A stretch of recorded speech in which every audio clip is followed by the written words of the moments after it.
welcome back, ladies and gentlemen. So that was a short break, as we are now gonna head into our first semi-final.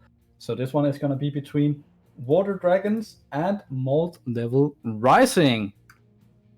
So once again, I'm still sitting here with my co-caster Hat, as we will get you through this semi-final, and hopefully it's gonna be as close as we did see in this last previous match here. At least the map number 3 was really, really exciting. Yeah, I think so too. But I'm going to leave BOB and Ding Stars in the past and focus on what we have here. We have Water Dragons, right? And we have some Mold levels that are rising through this tournament. And I have to admit here, I can't wait to see if Water Dragons are going to ban out Medivh, because it seemed to me the last time I saw this team with this guy called Fizz that it turned out kind of well for them playing Medivh. Yeah, definitely. So we are already through the draft, the ban and map draft. So we do see we had Mold Level Rising getting the map pick. So they started up with banning Alterac Pass into a Dragonshire ban, a Sky Temple ban, a Braxis Holdout ban, and last but not least, Mold Level Rising decided to go onto Battlefield of Eternity. Okay. So again, we have the omnipresent ETC still lurking in the shadows, but for Water Dragons, I'm thinking Imperius. He's the most played offlaner. We've been seeing him wreak some real havoc today, and this is a map where you can actually safely play him in the offlane because you don't lose that much with him having the lower macro potential. No, definitely not. So it's coming to see how these drafts are gonna go out. Obviously, we haven't touched on Water Dragons yet on this channel here, since they were covered on Match Lounge 2. For all of you who came in from there, I forgot to welcome you already, but welcome. We have just seen the quarterfinal between BOB and Dingsy Test, with BOB coming out of it ahead 2-1. And now we are looking into our first semi-final between Mold Level Rising and Water Dragons. So, looking at these, so are we still gonna see this focus on ETC here? Water Dragons, I like him a lot as well, right? I mean, yeah, it's Water Dragon's most played tank, so I really think we are still going to see this focus on ETC. He's just so all around good. I think an interesting thing we're gonna watch out for Water Dragons. They have a lot of tank that they like to play a lot in, that the other teams don't opt in for as often. So there's a certain vampire or demon lord, I think Dreadlord, right? Dreadlord indeed it is called, and I have noticed this too. If Water Dragons cannot get their hands on ETC, are we going to see Mal'Ganis? Yeah, they have picked a lot of Johanna as well, but not with the same success as they have seen on Mal'Ganis and ETC. So it's really interesting to see how this draft is going down and how Mold Level Rising are going to handle the bans. Are they just going to target ban someone specifically, or are they just going to ban out meta picks? I mean, I really think that at this point in the tournament, you should, and with these opponents, we see all around, no matter like which side you're on, you should not just ban random meta picks here. You should really come in with a plan, look at what the opponents have picked and banned and such through the season, and say, how are we going to beat them out on this map? For instance, saying, hey, we really like playing Mal'Ganis, so if we get, for instance, ban ETC, who counters Mal'Ganis super hard, then Mal'Ganis will have an easier time. Or saying that, hey, we have to get rid of that Fizz from Medivh, stuff like that. I really think you have to come in here with a plan for the bans at the very least. And if you don't ban these high tier heroes from the opposing team, sit ready with a strategy for how to counter them. Definitely. So it's completely interesting to see. So it looks like the lobby is starting to get ready. So we are most likely close to being able to go into the first map of this semi-final. I think this is going to be an interesting one. Looks like people are getting ready now. So just a few more seconds and we will head into Battlefield of Eternity between Water Dragons and Mold Level Rising. What's the suspense after someone presses the start button? Oh yeah, I think that that's one of the most charming things about Heroes of the Storm. Somebody pressing the start and you don't know if you're going to be in the draft in 3 seconds or 2 minutes. Definitely so, but we are in here. Battlefield of Eternity, first pick. Going over, first pick and first ban even, going over to Water Dragons. So, I'm just gonna see first ban Medivh. I wouldn't even blame them for that. I mean, who would though?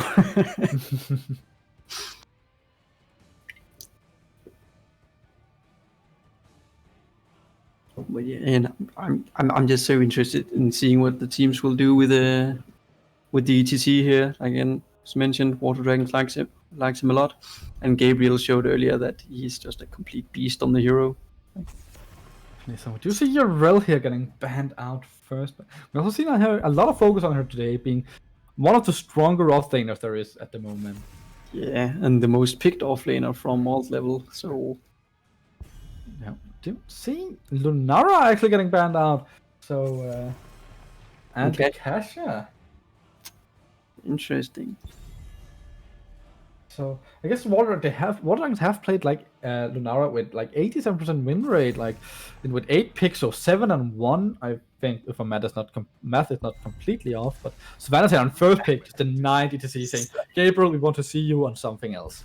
Slamming in the DC. Oh, and they pick away the Imperius here. And we did see Mustard in the previous series on that Imperius, but Fizz here locking into Vala as well. So have to remember they can swap around.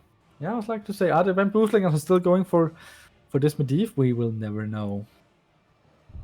But yeah, 2 more picks, Li Ming and Ana. Oh, a classic combo here. The Nano on the Li Ming. So a sleep hits, you Nano the Ming, and she blows it up. So have to be careful of that at least. Yeah, I think this is actually very scary. Like, not just the Ana Ming, right, which is already in itself super scary, but now you have a Nano boosted Li Ming that can follow up on slides, which I thought could be kind of brutal. And we do see the removal of Greymane. I think that's a really smart thing, so they don't have the Curse Bullet together with a Ming combo. I mean, anyone would just be deleted, like, get slid on into Curse Bullet and Nano boosted Ming, like. And also, Water Dragons has played quite a lot of Greymane. It's tied with Sylvanas as their most played assassin. Yeah, and also he's great on this map. There's a lot of race, and Hanzo here getting removed as well. So it's coming to see Water Dragons here, how they're gonna deal with the race, because right now Li Ming is one of the better mages at racing, right? But they don't really have a lot of, like, I guess that's Rainer. That's a great racer left, but here and Mei. So this is sort of looking a lot like how they did the last Medivh combo. Yeah, like they have really rough frontline, but they can't really go Medivh here, right? Because then they would have no healer. Oh yeah, that's true. Yeah. But you're thinking the Imperius and the Mei, and then the Arranged Assassin, right? Like, yeah. It is reminiscent of it. I'll give you that. But yeah, no, I think that's confirmed. So I'm interested in what Sonic goes here. But for the last 2 picks, Malthael and Falstad, interesting. I mean, actually, kind of like, I always felt like the globals were kind of underrated on this map, because sure, you use the global from lane and into, the middle of the map, you don't cover a great distance, but it's just this fact that you can soak the lane and then instantly join your team, beat Falstad, beat the Haka. I actually think it's underrated. Yeah, and also, like, Malthael has the opportunity to go on a pale horse ride and just super fast. But once again, we just Kerasim on this map, going out from all the rising like they did in the first match they had. So this is going to be super interesting. Again, Kerasim can't really deal with a lot of poke, and there is some poke from Falstad and Ming, but again, they have some self-sustain. Again, they have Imperius with a lot of self-sustain. They have Mei, who got like a decent, like a little bit at least with her trade ride. And Anurak got his shield, so if he gets hit, he still has like a decent, fairly healthy. His beetles might block some of the poke too. He's usually kind of annoying as Li Ming player, right? Because you got that orb and you're like, oof, I'm gonna hit them so hard, and there's just some random beetle in the way. It's like, okay. Yeah, that's actually a great note, because there is this like, oh, Li Ming counters Anubarak because you can pick laser and then just remove the cocoon, right? But Anubarak can spawn a ton of beetles that have a lot of spell armor that Li Ming just cannot get her spells through, and it's so frustrating. It really is. And, also, if you, like, of course, Li Ming's laser counters the cocoon, right? But then you're also forced into picking laser, which I'd argue is kind of underwhelming compared to Wave of Force, which deals better, which is better for the burst, right? But which can also interrupt stuff like an Imperious stun or push people into Immortal stuns. Just pull some few tricks in general. Oh, and as with that said, we are moving in to our first semi-final map here between Water Dragons and Multi-Level Rising. And in blue on the left side, we do have Water Dragons with Jufta playing the ETC, Mango playing Anna, Donimal and I'm not even gonna try it. I'm gonna call him Donimal Anima playing Falstad, Iferal playing the Li Ming, and Fail playing the Malthael. That just disappeared. Yeah. On the right side, we see Gabriel, this time on a Nubarak instead of ETC, Fizz going with Vala instead of Probius, Knetterbeck on Mei, Mustard yet again showcasing some Imperial skills, and Sonic on the objectively best healer in the game, Kerosene. You do like some Kerosene, but looking at this, we do see Force Armor here coming out of Ming, which is, I guess it can work because Vala is like Q build on this map, so that can deny a lot of damage from that. I mean, and even, just some of the damage from the Imperious Q with the level 1 talent from him. Oh, yeah. Oh, Netherbeck here going for the stun, doesn't connect, unfortunately, but a little bit of action already down here in the lane. The Tiefling sorta... Okay, I'm getting told that it's Donima Lanima. Okay, thank you, chat. Was done here onto Jufta, follow up as well. He does have a slide as he goes over Gabriel, but can Netherbeck here get another stun? He can actually, as Sonic here is going in. Can he confirm this kill? He can! Sonic the Beast here, together with, well, I guess Fizz help. But yeah, really nice first blood here from the side of Multi-Level Rising. But again, this is one of the reasons why I like Kerosene. Like, which other healer could do this? Like, no other healer can just close this distance and dish out this much damage, while still also providing actually good heals for the team. So I'm gonna be interested from the... Is it maybe gonna be this Palm again, just to deny the resets from Ming? Could very well be. I mean, I like it. Was it Jufta here? Is he looking for Fizz? No, he's looking for Gabriel. Oh, and hit Netherbeck does it. The double stun from Gabriel together with the stun after. And there is the Blizzard as well from Netherbeck as he goes down. Another kill over to Multi-Level Rising. And Netherbeck just using his traitor to block a Ming spell and heal a little bit. I mean, I really like this playstyle. It's so cool, just having load. Would you see a rotation here? Look top lane. Yeah, they won't let Malthael have this for free, or they're baiting him. Oh, is this gonna be melted? Yeah, that's a hit from Mustard. Once again, just showing off on this Imperious here. And that's a kill and a camp steal here from the side of Multi-Level Rising as they are popping off in this match. We see Donima Lamina here, he's jumping up to make sure that he can soak and make sure this camp doesn't get too much value. Like, this rotation is just so great. Imperious spotting out that Malthael is ahead, on top lane, obviously, so he's going to do the camp, calling up his team, which actually comes, and then Imperious baits the Malthael to stay, and then when Malthael has to run in a straight line to get away, you just penetrate him with that Imperious spear from behind, and he's dead. Definitely. So we do see Gabriel here. He's just over scouting. See, they're not doing the camp not yet. So we'll just using that burrow charge here to get out into safety. So it's gonna be interesting. Are we gonna see an invade on this game? Nah, I think they're just gonna do safe, right? Yeah, very likely. Still, because then they can get the ahead in the race here in the Immortals, since the opponents were a bit slower on the camp due to deaths. Oh, Fizz getting caught out, gets hit by the slide and the stun. Can he get out here? Will Feral be able to pick up the kill? Oh, the movement speed from Fizz, he gets out. And meanwhile, we do see a kill up in the top side onto Mouth. Oh, we missed the kill on Fizz because I thought he was away. Rip. Oh, like, actually, Fizz dying here is huge for Water Dragons, because he's really the only great race the red team has, right? Like, sure, Kerosene is decent, but... Sleeper on Netherbeck as they go in. Mustard though going on to Donma Laminate here in the back, going low as well. So right now, the stun here coming, another stun going in. Oh, the sleep! Oh, good. Seriously, Mango is just smurfing the sleeps on Anna, like... That triple sleep! And then the slide on top. I actually think the slide came first because they were sleeping after the slide, right? Yeah, exactly. It should have woken them up otherwise. Yeah, exactly. So the slide is sleep. It's not amazing that Jufta managed to get the slide off and not get CC'd by the first stun there. Oh, Mustard just barely connecting. It is they are only for their sins. Fizz is down in the bot lane, clearing this camp that got a lot of value, taking the entire gate. No. Right. Netherbeck being low, but no, Malthael will go down here. Oh, the Ming reset though, sniping Mei in the background as well. So 1-for-1 still. So we do see the one out, but Iron is running fairly low on mana, but obviously having that little one, he will regen some of it while he is sitting low. So Malthael died just a tad slower than we thought here, right? Which allowed Ming to go for some real good counter damage and kill here, right? But Imperius did not have Flash of Anger for that fight. Yeah, he does now, however. Oh, Jufta getting seed. I don't think there is a Q ready for Mustard. Should you see that this is still over on the other side here. Jufta taking some damage, getting body blocked a little bit away. They're just trying to zone to let Fizz finish off this Immortal as the first Immortal here secured by multiple Rising. I mean, this strategy just makes so much sense for this map, right? Because you don't have the greatest race with your triple frontline setup here, but you have triple frontliners all with crowd control, and one of them can push people around.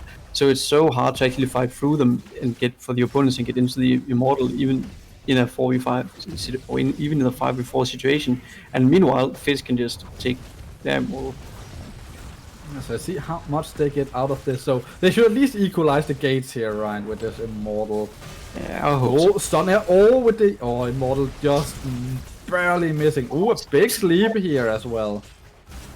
I am maybe smelling some Ana bans in the next game. Mango keeps this up. Definitely so.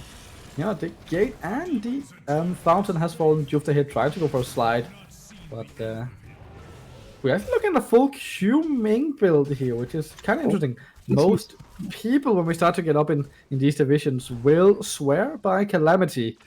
So this is interesting to see, at least, that he is opting in for the more racing build. Just hitting a lot of times. The stunts coming in here, just barely not connecting with the Blizzard because Juicy just kind of smurfs the slide.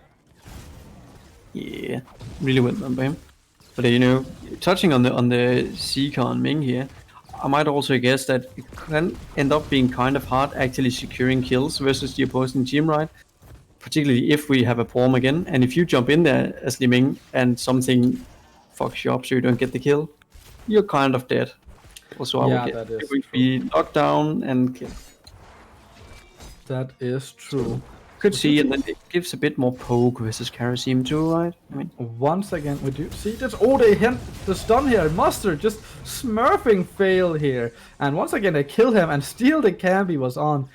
Multiple Rising just like really this. Oh, here a lot of times on Mustard coming in once more. There is another kill. 2 kills of Multiple Rising. Oh, nice one. See those Icewall coming in here. Can they get a stun onto Mango? They can, but no follow up this time. Reach to get behind his own gate. You know, I was actually thinking that the Malthael would be really good into the triple frontliner, right? Because, you know... Oh, look at Gabriel going on to Dominal Lamina, but he won't just be over the wall here. So, Booster Camp stolen. Yeah, really. Like, as I said, I thought the Malthael would have a lot of impact into all these breezy boys, but it seems there's just too much CC for him to really handle this. But might be that his self-cleanse at 13 will help with this. Definitely. So 10's now secured for both teams, but halfway mark already hit. You see the Porm, and I think very wise of Fizz to pick up Rain of Vengeance here. I prefer Strafe more myself, right? But you are versus ETC, and apart from a Nubarak and a really well-placed Imperious Q, and then a little slow Mei W, you don't have a lot of interrupts. See here, Netherbeck might be looking for some gains. Same with Mustard. Just had Sonic out on tapping here, so they probably wanted to wait just a little bit. So yeah. But Multiple Rising, they can take it nice and slow. They have this camp pushing out in the top lane, so and do know that Malthael is on this Immortal since they do see the dot on the bar. See what they're gonna do here. They're just doing some chip damage right now onto this Immortal. Waiting to see if they can find the CC to start the engage. Oh, Ice Wall, 3-man Ice Wall here. Oh, the gust is so big though. Did you see Netherbeck here? He goes out and the laser is used to just annihilate the Cocoon instantly. I really think Falstad just saved his team from total annihilation. Like, if he hadn't had Gust here, his team would have been dinosaurs. Definitely. But we do see, I still think this is going to be a model that's going to be given over. Here they are just going to race as much as they can on the side of Water Dragons. And yeah, Molder Rising security second, but here it goes. Jufta gets engaged on super much CC and he goes down. Once again, this CC chains from Molder Rising just on point. It's just C target, kill target. Yeah, and you know, again, they only have one assassin, but it's just still surprising amounts of damage with the Imperius and Karasino on top, right? Like, it's really, really hard to play into, I imagine. Yeah, this is definitely the first fort falling down here in the top lane. In the bot lane, did you see Fail maybe going down to Muster? Ah, Muster doesn't chase it down. It could have been dangerous.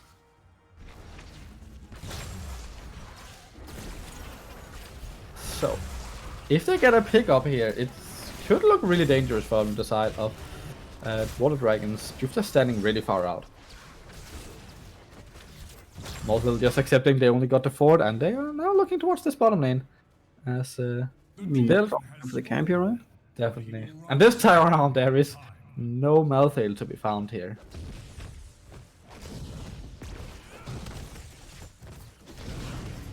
Do you see that Water Dragons? They are moving down here. They probably smell that a cave is gonna come and they want to clear it. But there is 13 advantage here, like over a level advantage so far from Molten Rising, so they might just try and look to secure this fort as well.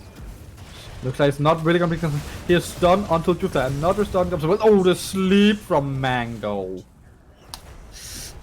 And they're just showing here you don't really need a hard cleanse to counter CC apparently. You just put your opponents to sleep. Yeah, interrupting Mustard in his celestial charge, so stopping the stun early.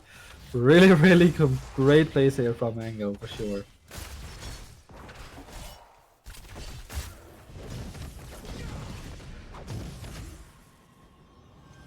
So, top camp also secured here from Molten Rising as right now they're painting the map red. Yeah. Which you know is fitting since they're the red team. So, next Immortal is coming. So 13 will be picked up by both teams. Like, Molten Rising obviously already have it. 13 is now also picked up by the side of Water Dragons, as they also pick up the Bruiser camp, which obviously is not available for the side of Molten Rising until 20 seconds. They are picking on it, so maybe they want to try and go for it and maybe give a little bit of race early. There is no escaping my justice. Oh, they have the defending side here, yeah, so they... Oh, Water Dragons here actually being a little bit offensive because they do see Fizz down in the bottom side of the map clearing that camp, but someone also needs to take care of that top camp that Molt level do have still going. Yeah.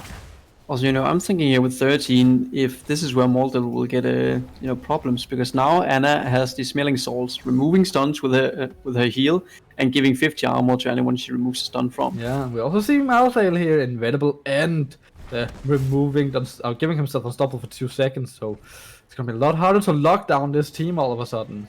Exactly, like this could be the turning point for him. Definitely, and with 16 even, I think it's gonna be even harder with the active reload also coming in with all that burst healing. Just see Molten Rising, they are standing a little bit passive here. The Immortal is just getting poked down, but I guess they're just waiting until someone will go up to clear this camp, as we do see.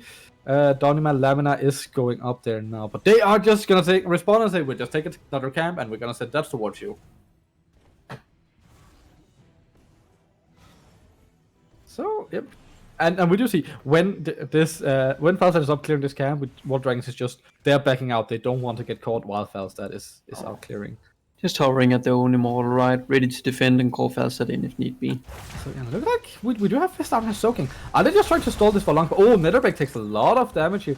Sleep not connecting this time around, but looks like Molten Rising, can they stall this all the way to 16?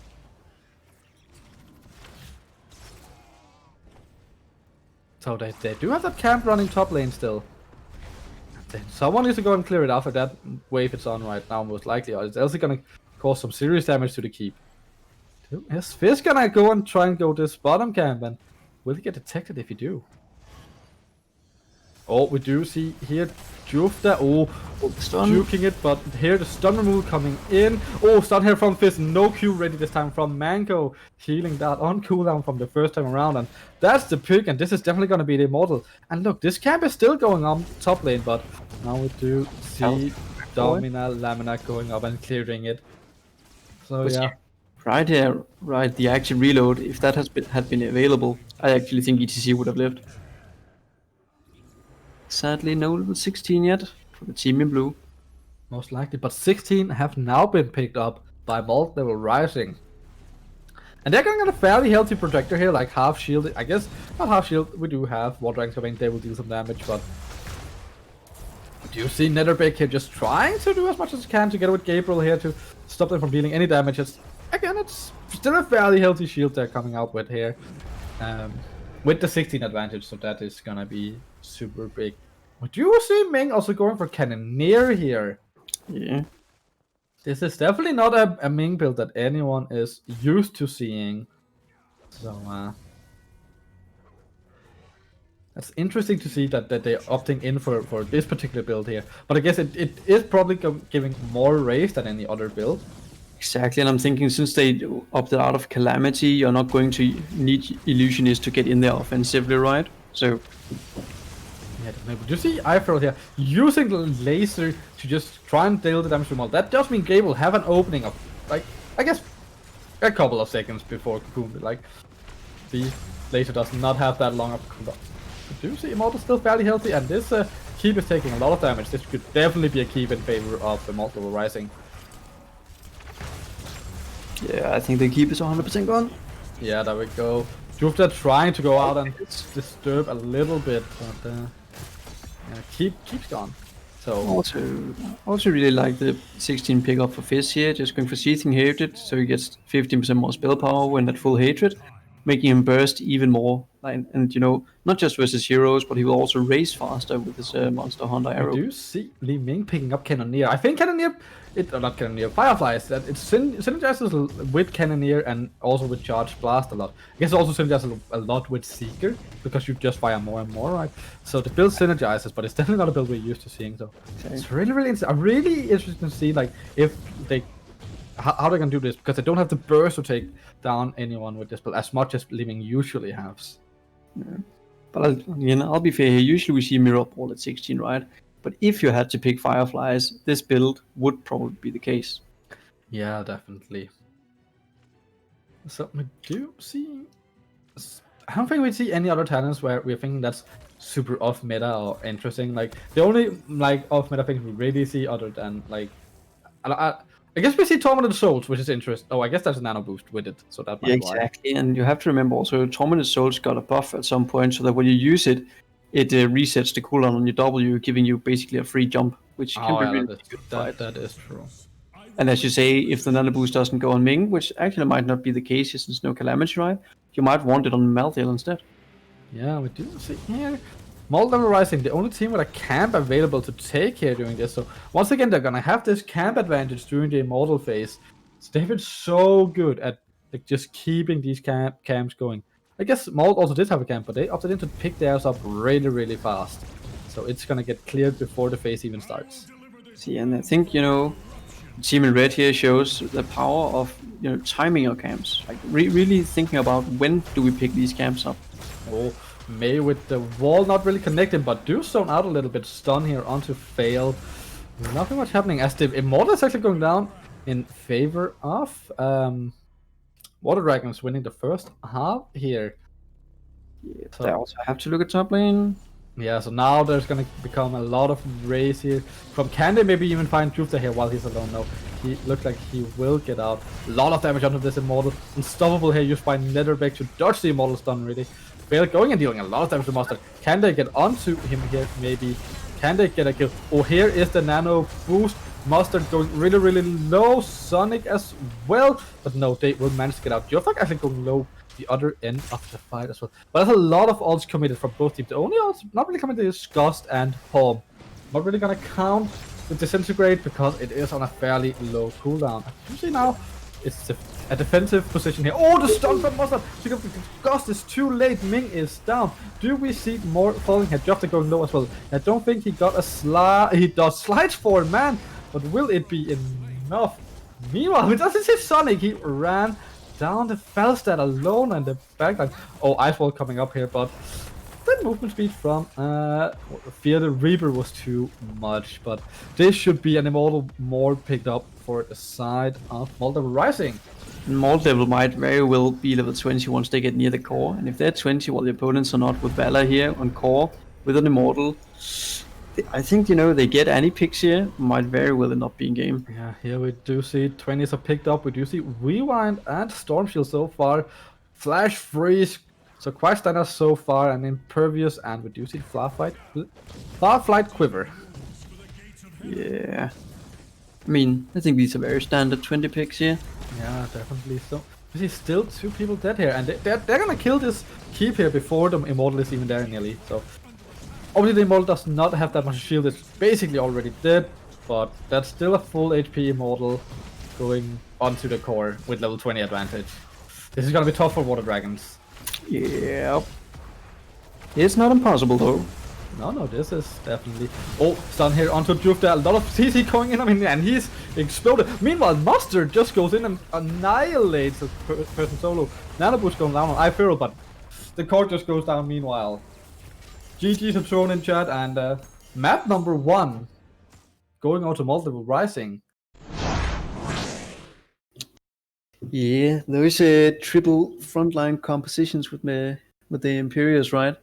Really showing up and doing well here today. Yeah, we do see in general the Multiple Rising, outside of their burst combos that actually don't deal that much damage. We do see Imperious actually being slightly higher than Valor in damage, around 400 damage higher on 27k, both of them. And on the other side, we do have Li Ming on 43k and Malthael on 33k. So there was so much damage on the side of Water Dragons, but the kills just came in for the side of Multiple Rising, because they just bursted so hard on anyone who got caught by any type of CC. Yeah. So yeah, we are now waiting until Water Dragons, who will get the choice between pick and first pick and map pick. So it's interesting to see what they choose. Most people opt in to choose first pick. So I don't think we see Multiple Rising have a single first pick this so far today. Did we? Maybe not. Actually not sure, but yeah.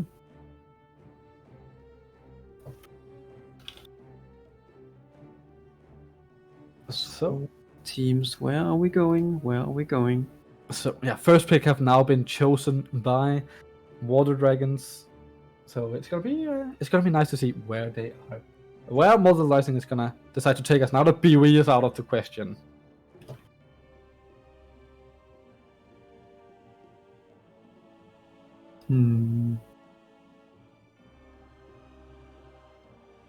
So map has come in. We are once again going to Towers of Doom. Ooh, like that. So interesting to see if we get some more Medivh action on the map this time.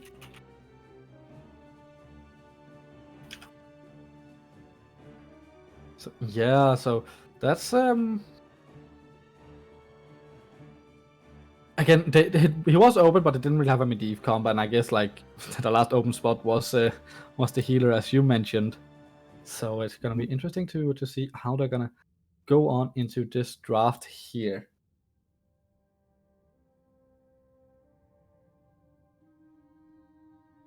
So, do you think we're gonna see this same priority on the ETC that we did see in the first map? Is Water Dragons just gonna say, okay, we still think this was the right move to do? I mean, could be, but we could really also, I think, see ETC banned and then Mal'Ganis picked, but I really think it's more likely he's just going to be the pick, the good old ETC boy. It's just too stable to leave him out, but I'm not sure he's actually worth the ban either. Definitely. So it's gonna be what does Water Dragon need to change to win this time around? Obviously, the map is a little bit different, right? So I think a big problem they had in that last game was they versus a team composition of triple frontline, but they didn't really have anything to kill frontliners, right? Falstad is okay at it if he goes for Giant Killer, but he did opt for full W build. And then you have a Ming beside you, and no matter the Ming build, I think it's going to be hard to take down all these frontliners like that.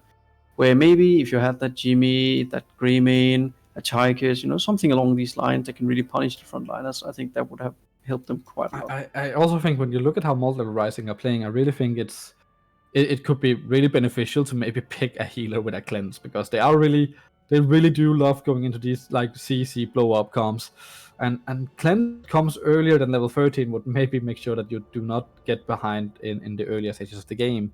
Could maybe deny some of these kills, and it could even be an Anduin, right, with the pull. Exactly, Anduin, Rhaegar, Whitemane, anyone who's an actually good hero and has this cleanse, just so you can actually save people when they need it.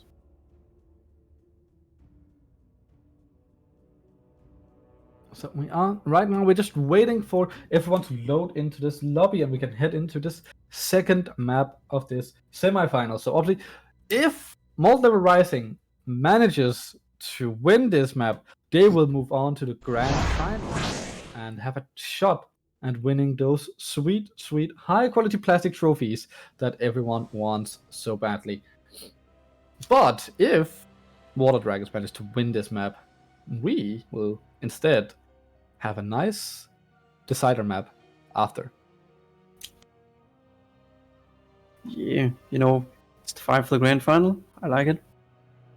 Really want to see, if Water Dragons has something elusive and fancy and clandestine they can throw at their opponents here. Yeah. Something smart to pull out and say, hey, we have this trick up our sleeves to turn this in our favor.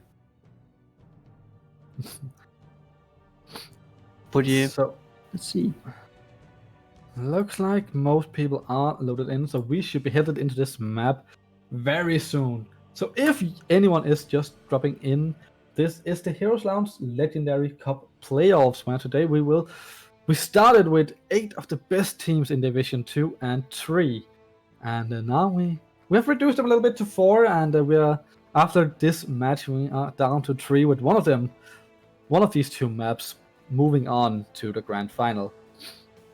So yeah, it's been some really interesting matches so far today here. There's been some close ones, but there's also really been some one-sided maps in general. So I really think that the further we come in, right, the more and more interesting some of these matches are going to be, the more interesting these drafts are going to be, right? Yeah, hopefully. But in general, I think the maps today have been really, really good. Like if you just turned in now and you haven't seen all of it, might want to go back and look at some of the other maps, because I actually think the level of play has been really, really high in here. Definitely, there has been some amazing plays from every single team we have seen so far. I'll take that. So we're getting asked if we're ready. So Of course we are. Of course we are always ready. So yeah, but looks like everyone is ready. Oh no, we still made the confirmation from some people. But yeah, we're just waiting for this last confirmation, and then we will head into Towers of Doom here. And once again, Multiple Rising up 1-0 so far. And yeah, it's like we have seen this Medivh once, and we talked a lot about it. And we also, I think there's a reason compared to the map we saw earlier today from them. Yeah, Medivh just made that map basically impossible for the opponents, right? Yeah, and are we gonna on this map? He can be good as well, because obviously lots of times you want to stand in this bottom lane anyways, and you have your solo laner rotate. So it's not that suffering for his team that he's not offering that wave clear. Exactly, it's not Cursed Hollow Wild Track or something where it's a bit more tough to put off a Medivh. This should be fairly easily, as long as you get a proper offlane hero who's suitable for the map. Definitely. So, talking about offlanes, we've been seeing a lot of Yrel bans and picks today. So, where do you think Yrel lands on this map? Because she's not the fastest clear, but how is she at double soaking on this map? I mean, I think she's fine, right? Leoric and Incinerator Gauntlet Blaze and Zool and so on will clear faster than her, but she still clears fast enough to actually double soak, and she's just an absolute menace in fights. So yeah, if there's any teams who play Yrel, I still think she's going to be a higher priority here. Map is really And- good for her, particularly if you go for the mount ability at 7. And with those words, we are heading into the here, Towers of Doom between Multi-Level Rising and Water Dragons. Multi-Level Rising currently being up 1-0.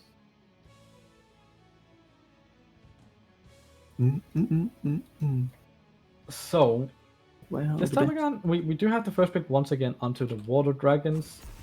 yeah, they will see. They definitely do respect here. So Medivh instantly banned away, so none of the Birdman here for Fizz. Rhaegar banned away this time. So maybe they heard something about like, hey, pick some early cleanses, and they're like, we're just gonna ban all the early cleanses, and then it's fine, right? I mean, that's the way to do it. I'm not sure you can ban out all the cleanses though. Like Rhaegar has one, White Mane has one, even Lily has one. Yeah, but what's the chance we're gonna see Lily though, unless they really, really want that cleanse? Maybe if Water Dragons ban out Probius, which they do not sadly, but then Fizz will have to find some other hero he can play, and that could But be once Lily. again, we do see that Urel ban coming in against Multi-Level Rising. So yeah, obviously Urel is also 14 picks from them, right? Like that's by Exactly. far favorite offlaner. So I can definitely understand why this is taken away. So yeah, this is definitely targeted bans we do see from the side of Water Dragons. And also the Rhaegar is like it's the most favorite healer, right, for Water Dragons. So that's also a target. And I think Sylvanas is the most picked assassin. Yeah, Sylvanas and Greymane tie is the most picked. Yeah, we see the big boy cow ETC coming in again. So yeah, again these teams they know each other, they have scouted each other, and here do you see Sonic this time not on the Kerosene but on Malfurion, and Tessera once again picked up by Netherbeck. Has huge success last time he picked him up, so definitely gonna look forward to seeing some more force walls from him.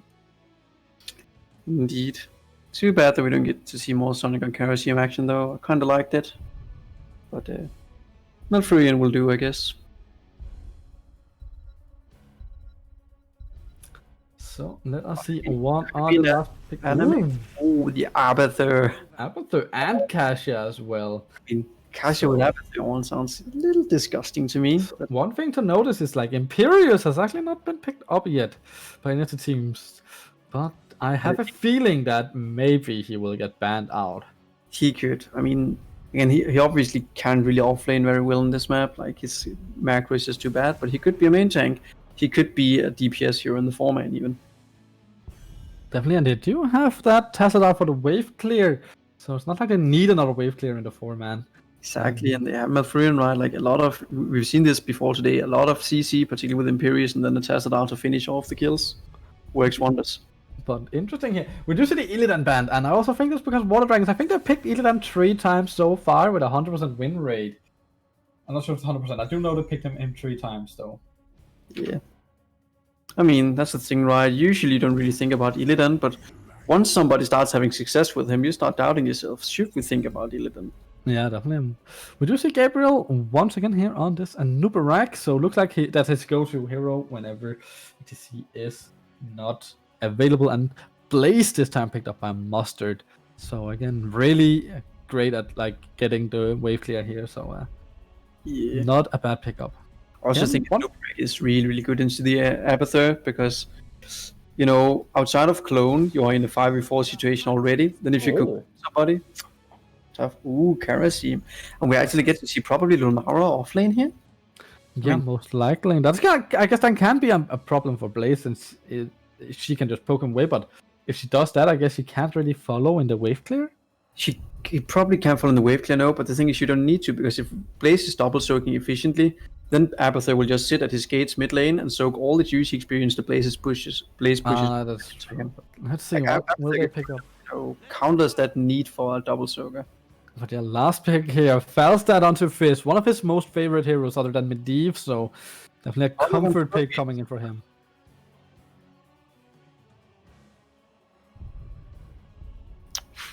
I mean, I actually really like Water Dragon's draft here, but I also think good old Malt level, really rising to the task of drafting here. I do like this Falstad pick, so it can really do up for some of the Abathur. Like if Abathur ever tries to body soak, there is the threat of a Falstad just swooping by and taking a little worm for his eagle to have for dinner, right? So Exactly. And they are also just, when the clone is popped, you can just throw in a gust and say, hey, we disengage from this, we don't want to fight. did I just call his griffin an eagle? I mean, kinda.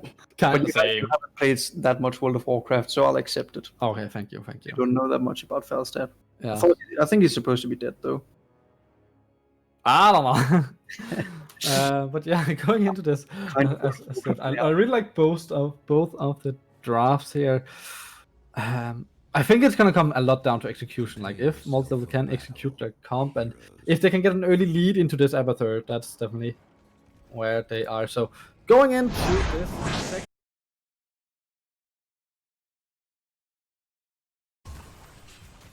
Okay, so we are back. Once again, we had some problem with OBS crashing for our production team, unfortunately. So you didn't really miss anything. They cleared a wave, and that's about it. But yeah, I think you did miss hats. Great introduction here for the red team. So while there's some downtime, I guess you can do that. I mean, we could look at it like we have Gabriel on a new rag ride, Netterbek is on Tassadar, Fizz is on Falstad instead of Probius for some reason, Mustard has a Blaze, and Sonic is showcasing Malfurion. Oh, Donny Malamina here getting really low, just barely getting past the force wall in the bottom lane. Fizz here just looking to drop rotations. I mean, interesting is that I thought we would have Nara offlane, right? But we do not. We have the Kasia offlane, which with an Abathur on is probably equally annoying, I would imagine. Yeah, definitely. So we do see a really early invade here, but again, they need to have used that this Abathur is not really adding a lot of value here early on. Hertra here getting punishment. Fizz just jumping over the wall to see if he can cut him off, but can't really stop it to see some sliding though. Oh, here's stun onto Nibbit. Can he jump away onto Dominant Lamina? He can. Kari seems such a quick little boy. That's why we like him. Definitely.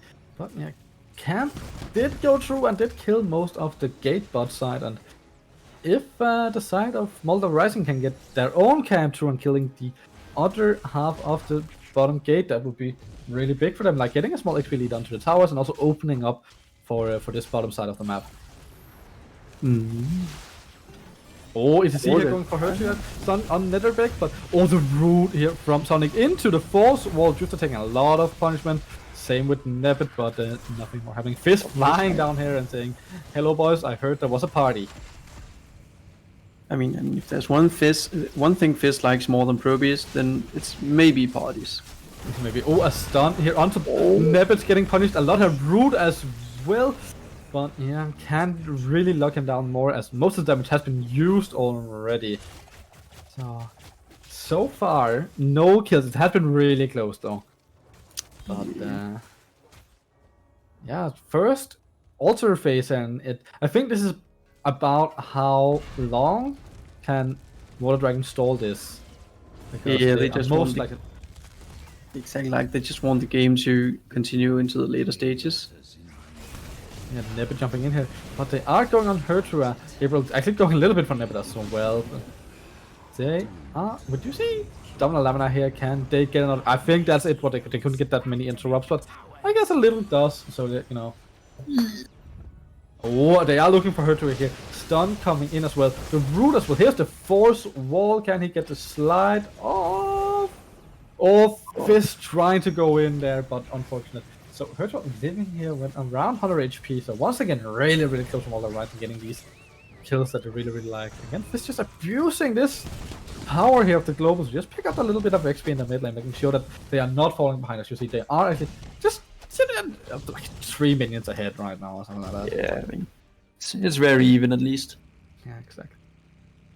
So I think the important part for the side of Water Dragons, they cannot fall behind an experience with the Abathur.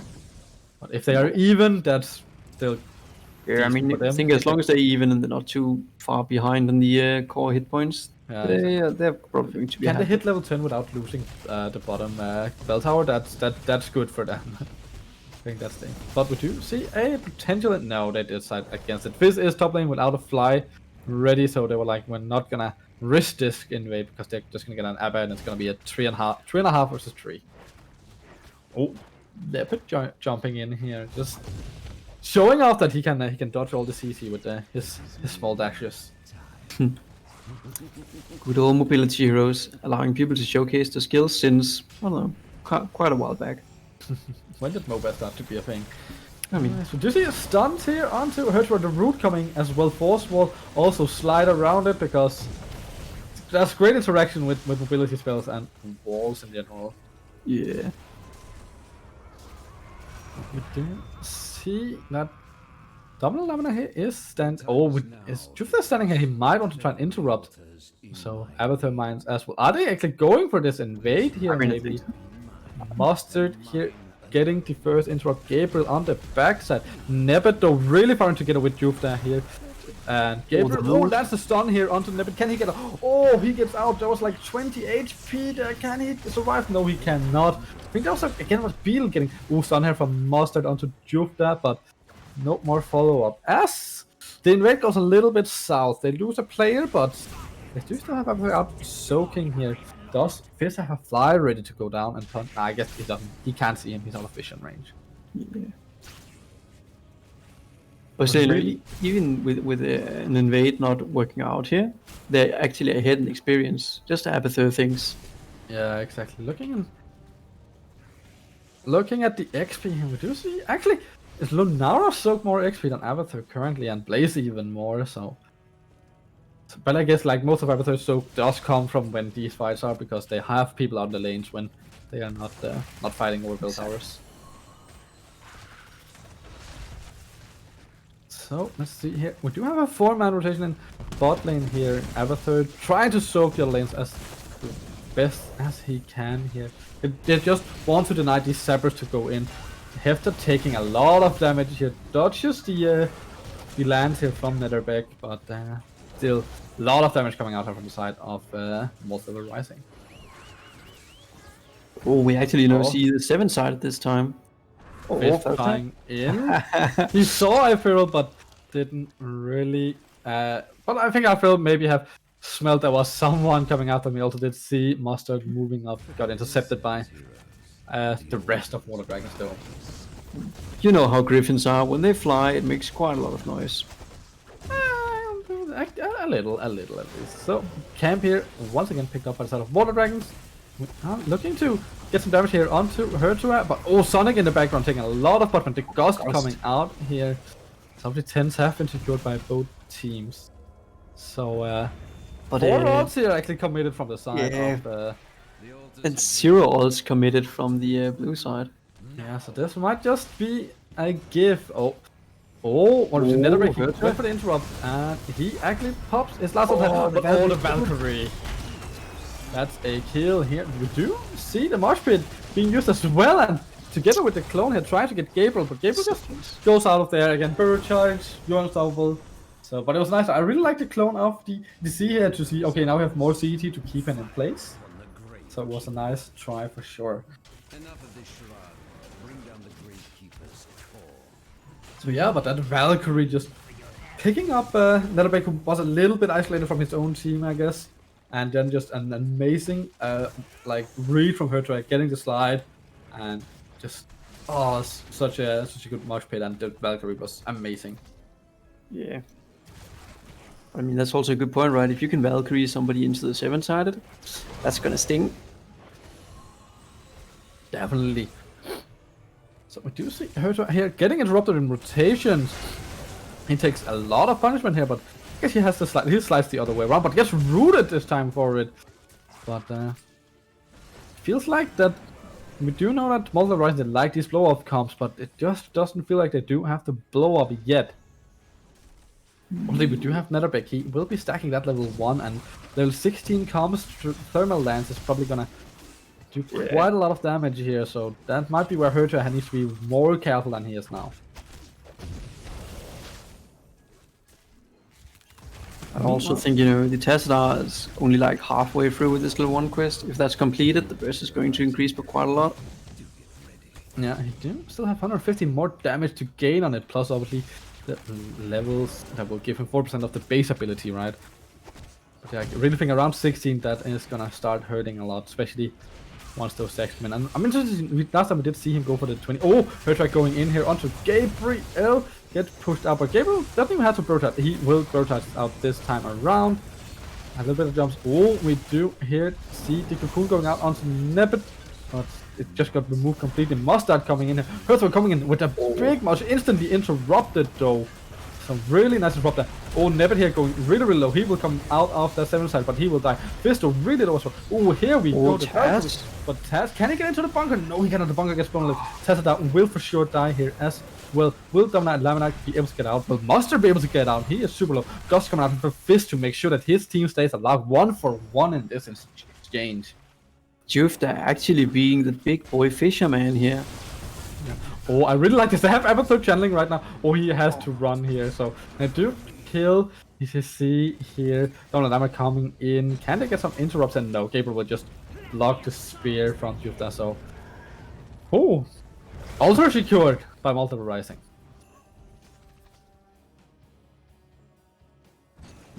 Oh, invaded. Oh, they don't see Dominant in that bush. Oh, just one stray like AoE ability, and that could have been the end of him. But for him, nothing happened. He was fine. Calculated. Exactly. Like he knows his scales at 16. So. So we do see Mulder Rising here. They are trying to push in with the Cyber Camp. So it looks like they want to try to see if they can get. Oh, Dominant here. Get him jumping in. Oh, gives Dominant Laminate the way out actually, but they do get a lot of damage here. Hertog is now here. Gets the slide. This dodges. So some very nice place here. But that is the power of having Leaping Strike instead of the small whiny ult. Oh, going in here and Gabriel. Same with Hertog, he's going in the backline. That's a 3-man stun actually. But they are going in here. Roots come down. There is no Fizz. Oh, Fizz, can he get the barrel roll? He does. He got him to survive. No, not enough. Oh. The Trank just a millisecond too slow here, so Jufta is actually putting in a lot of work on Kasha this game. Like the Valkyries are so on point. The Blaze died top lane, or was it down in the exchange blood? So Blaze died in the top lane here. I mean, exactly, that's the thing, right? It's really hard actually for most particular tanks or really anyone to 1v1 Karasim with 7-sided, because if you ever go below 50%, he presses 7-sided on top of you, and if you can't get out of it in a second, you just die. An obvious healer right there. Definitely. Oh, we do see that. Oh, Hertog going in on Gabriel. I'm even gonna interrupt my own speed time. Never just jumping in, jumping out. Doesn't care about the force wall. We do see now this Shockwave from Netherbake. It's starting to get some stacks. 160 stacks currently, so it definitely deals some damage. Oh, can they get a pick him? Interrupt is there on Hertog, but Gabriel is still fairly low. Oh, here is the cocoon. But he will go out straight into a roof, into some stuns here as well, but don't really manage to get it up. Gabriel going low, 7 strike side is there, but will get soaked up by the entire team, and it only hits the highest HP percent target, so... Yeah, so guys, if you have a friend out there standing in the 7-sided strike without it being his own will, step into there, you know, share some with him. Friends do that. Yeah, oh, Mustard coming in, doesn't connect that stun. Amazing, but looks like Gabriel will get this channel. And Mulder Rising will get a little bit ahead here onto the core HP. Yeah, still, this is actually really, really close. Gabriel going in here, but he's taking a lot of punishment. Here comes Gabriel. Oh, the Gust as well. Gabriel surviving that is amazing, but that's a lot of ults committed from them. I guess 2 ults committed. But against 0, all ults are basically ready for the side of Water Dragons here. Maybe they can find another one of those Valkyries. Jeff has been really efficient with them so far. Yeah. I also think, a good note here is that quite often Water Dragons have, they really get the best out of fights where they take a fight and then Malt level use quite a lot of ultimates, but somehow Water Dragons, kind of just, I don't know, swish swish dance, shimmy shimmy out of the fight without using their own ultimates. And quite a big win for them, because if they can re-engage after, they have a big advantage. Definitely. So we do see there's still cooldowns on all these ults. There is Gust in a couple of seconds, but this might actually just be the bottom. Bell Tower here is going over to Water Dragons.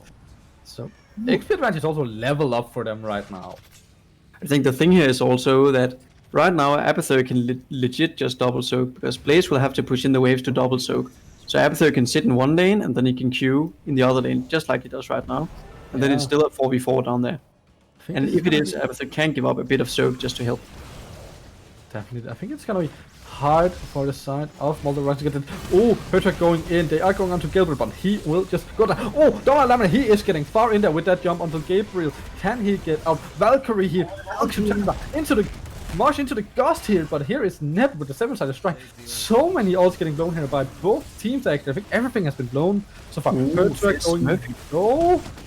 Oh, Netherbeck just not connecting here, but we do have Mustard coming in now as well. Force Wall actually not making sure his own team can follow up. Mustard not connecting with the stun here, but we do have Gabriel coming in. Who will they focus here? We do have Hertog down here. Gets the stun onto him. He is slowed. Another stun, but not enough lockdown on him so far. So there is an ultra up. Oh, here we go. Force Wall. Cleanse is out. So can they get Nippet also getting low here? Can these Netherbeck is so close to sniping people with this shockwave, but just not connecting the last one. That little 16 cleansing touch on Karasim is getting so much value here. Incredible talent. And we did talk about cleanses before the game, right? Yeah, no, they did pick a late cleanse again, but they definitely do have a cleanse, like a lot of them now. So. But I also think Kasia into Tassadar is really, really smart, because Tassadar has this long wind up on his Q ride. So if Tasha is ready for it, she can fish him when he does that. Exactly. I think that's what's been happening these couple of times. Do you see here? That managed also to get this bottom bell tower down to half HP, so still a lot to work, but 20 have been secured here by the side of Water Dragons. A little bit behind in core HP, but they have map control right now. Oh, Force Wall here just to deny the entrance, but they're all gonna go in still, so 3 shots here for free basically. The camp going in favor of Water Dragons.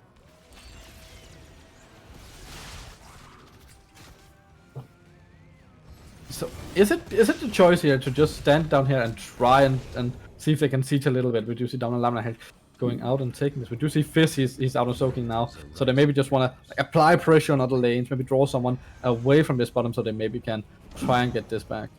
Also imagine that, Malt level, they're not really caring that much about if they can get stuff back or fight right now. They just want to get the 20. So it might be a bit hard for them actually. Oh, the Force Wall here coming in. So they are gonna get 20 just as this one pops, but can they go down and they get it?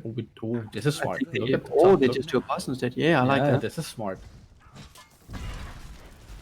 They say that, hey, we can't realistically get there in time, but we can just, Yeah. cut almost even like this. You just go. Oh, look at the damage on her to us. So obviously, we do see Netherbeck. He is stacked. So with this time around, it is a Twilight Archon. And the wind tunnel, not to forget. Yeah, Wind Tunnel here is gonna be so big. I really think that these level 20s are really, really large. I think they are favoring Malta Rising a little bit. Obviously, we actually have Titan's Revenge here for Kasia, so she's not having that massive armor, but herself, but she's now able to ignore armor on the enemy team. I mean, to be fair, she's full auto attack build, even with Gloss of Alacrity at level 13 to give her more range. So just, the 20% more damage on her auto attacks is really nice. Oh, Hertog going in here. Here comes the grab. Can they get him? Oh, and he gets blown up. The Gust comes in as well, but it doesn't really get much. Oh, Eiffel going in here with the clone. But only gets Archon popped here, and I think he's gonna lose Archon here, right? There's no way to keep it up. I think he also might want to lose it, actually. They can fight right now, and its cooldown does not go down as long as the Archon is... But yeah, here we just see, like, they pull him in with the Valkyrie into the 7-sided, and no one on the side of Malta Rising could follow up and get it going on health. I think if they manage to get someone else in there, they are gonna survive and they can turn the fight, but they just need to survive that initial engagement that happens. Yeah.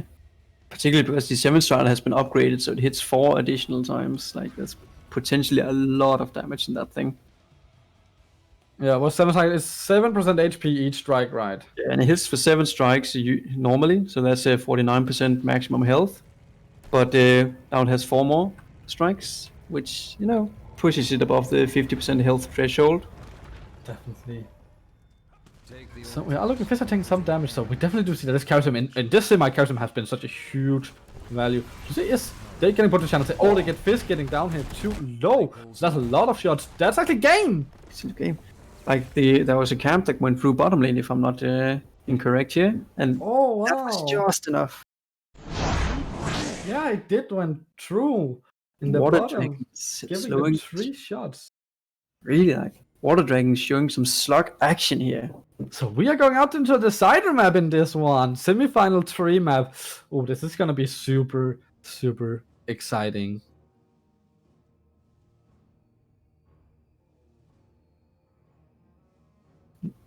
So now multi-level rising will have the choice between first pick or map pick. So traditionally people are choosing first pick, so let's see if that's not what they're gonna choose here as well. Exactly. I mean, they might have a certain strategy for a map they want to pull out, right? Yeah, definitely. But they actually go map pick, and they go take us to one of my favorite maps. At least we're going to Tomb of the Spider Queen. Oh, lovely, lovely map. So this is definitely a map where it's not one of these big macro maps, right? But it's still got room for some small spicy plays here and there. And Exactly, you like know, it's a weird map like that, right? Because it's not a macro map in the same sense that, for instance, Cursed Hollow or Towers of Doom is, but there's still a lot of macro on the map. Like you can legit win the map just through macro, even though it's so small. Just because the way the waves work together with the objective, and the way you have to get the objective by turning in by controlling one of the 2 points. Absolutely, like I love the design. It's so great. definitely. So it's gonna be interesting to see. So they are choosing the map, so they definitely have a plan coming in, right? So it's interesting to see like if there's gonna be any focus on Kerasim in this draft here, because we have seen a lot of Kerasim value in both games in the semi-final. That seven-sided strike here was massive, and also like Sonic, even though he plays with Palm, right, just still gets so much value out of that divine monk. So but I also think it depends on team comp, right? Because as I said before, they for instance, you're versus a Liming, right? Just deny that kill, and then the Liming is not scary. But here you have a Valkyrie, so you can isolate a target. Imagine if you isolate a target inside of a 7-sided strike, like it sounds pretty good to me. yeah, I think, definitely. but again, that's also great. Like when a hero actually has 2 viable ultimates, it shows some great design. Yeah, so once again, we're just waiting for all the players to connect to this lobby so we can get going with this last assignment map. So if you are just joining in right now and haven't followed what's been happening, today we are doing the Legendary Cup playoffs. And right now we are watching the semifinals between Water Dragons and Multi-Level Rising, and we're currently tied 1-1 in a best of 3. So the team to win this next map, Tomb of the Spider Queen, will move on to the grand final. So also, if any of you out there are interested in joining Heroes Lounge, the signups are open for next season 13 in the European League. So go in and sign up. You can sign up with a team, and you will get seeded into one of the 7 divisions. You can also sign up alone, and you will be divided into another team that are needing players, or with other free agents as called, and become a free agent team and compete in a division fit for your rank level. So definitely something everyone can enjoy. I do recommend everyone that hasn't done it sign up. It's a lot of fun. I myself have been participating since season 7, so it's a lot of fun. I mean, I can only echo what Sidonia is saying here. Go ahead and try it, people. Worst case, you might not like it. I doubt it though. Just give it a shot. Doesn't cost anything. So yeah, but looking at Tomb, so this is a bit different map than what we've just been on. So wave clear here is often really high regarded. So we do see stuff like Johanna usually being a really contested tank on this map in general. But once again, these teams have been seen to deem ETC the stronger tanks in general. So what do you think? Are we maybe going to see ETC bans and someone saying okay, ETC is gone, we're going to just take the Johanna away now? I mean, I think if you can't get your hands on the ETC here, you're going to pick the Johanna, but I don't think we need to ban the ETC still, just leave it open. If the opponents picks it, you get to pick Johanna, which is great on the map, and who also counters ETC, coincidentally. So there could even be a way to go about it, just saying, hey, we don't care if they have the ETC. Like, we know how to handle it as long as we can get Johanna. So it's kind of interesting. So far, we have seen Water Dragons. They have first picked ETC in both these maps to deny it from Gabriel. So they do have first pick once again here. So I'm interested to see if they are just going to stick to that strat, just deny Gabriel his favorite hero. Not that Gabriel is doing bad on the Anubarak at all. He did really have some great stuns, but his ETC is just so much on point. It's really scary to look at. Yeah, I mean, makes sense, right? You can have your favorite heroes, and you'll always like them more. Doesn't mean you can't play other heroes. It's just like Lacia and his Sonya. Or Fizz and his Probius. So yeah, looks like we are starting to have all the players in the lobby, so we can get into this designer map. I am super excited about this. I think it's gonna be a great map. I think it's like we just saw, like it was super equal in general on not too much, but Towers of Doom. So it's gonna be super exciting to see if we're gonna have a super exciting long map here, or it's just gonna be like a one-sided because someone gets ahead, because that can happen on Tomb. It really, really can. But it's also a map that can often go really late, right? So exciting. I also think it's our first Tomb game of the day on our end of the casts. Definitely. First Tomb game here on Channel 1. So, but we are now heading into the draft here on Tomb of the Spider Queen. Once again, first ban, first pick, going over to Water Dragons. So I'm also interested in seeing if the cache actually is allowed to go through for Water Dragons again, because was quite a lot of work being put out from the cache last game. And yeah, definitely. Especially those Valkyries. The Valkyries was on point. They were just really these picks, especially onto the Tassadar, and they also got a pick, I think, on Gabriel at one point with it. So really a lot of value there. But you see Yrel once again banned away here by Water Dragons. So Lunara this time removed, so they don't want to deal with it. They just had to, but then not again. Yeah, I mean, also, if you're versus a team who likes to play a lot of Lunara, might be worth it to just remove it. See if you can shake them a bit. Definitely. So we are waiting to see what dragons are banning. They're taking a little bit longer to ban here than what they usually do, so they might be thinking about what their options are and what would be the right choice instead of just rushing through it and just be like, okay, they want to be sure what they're doing. And they're removing the Tassadar, so even though they did win against it, they are still respecting Netherbeck here. Well, I mean, it is also a really great Tassadar map, right? Like, oh yeah, we see the cache removed. I like that too. Definitely. Cache had so much value. So are we gonna see this first pick ETC once more, or are they just gonna give it to Gabriel this time around? I kind of want to see it, nothing else than just for the ETC memes getting out of control, getting picked all the time. So they are just drawing this out here. They want some excitement going on. So no, Sylvanas. That's true. This is the first time she's open in this series. So all the Lamina. Ooh, but we do see ETC going over to Gabriel, and we know what he can do. And also Sonic on Ana this time. Sonic has been playing really well this entire day, and I doubt that his Ana will be like any worse than what we've seen. Like he's he is quite the beast.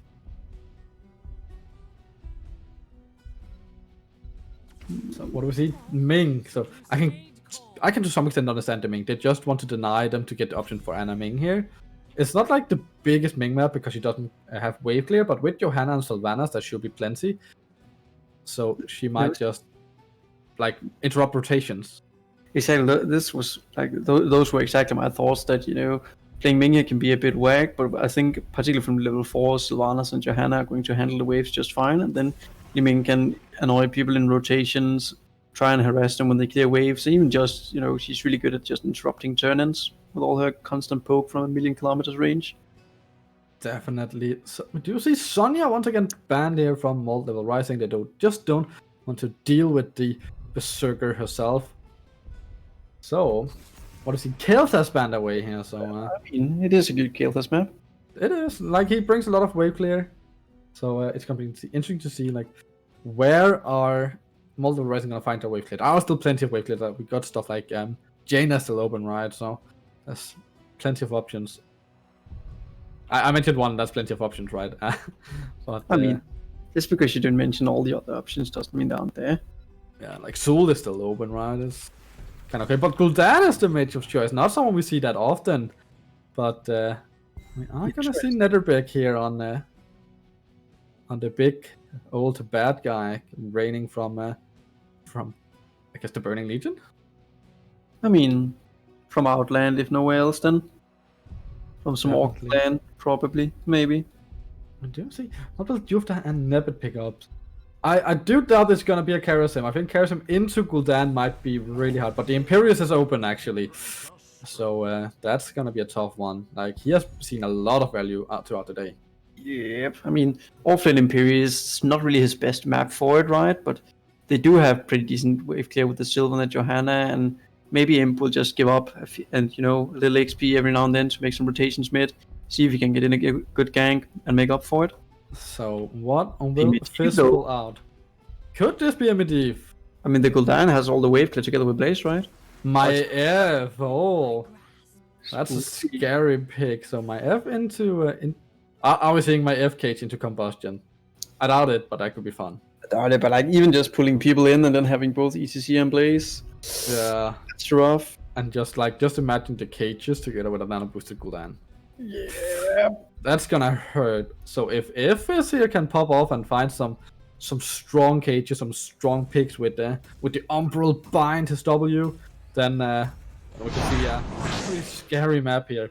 But on the other side, Water Dragons, their draft is looking scary as well. They definitely have the potential. Like, they have the Sylvanas Wailing Arrow that can definitely turn around teamfight. So even if Fizz finds like a good engage, it might just be negated just by like an arrow, just silencing most of his team. And also Malfurion.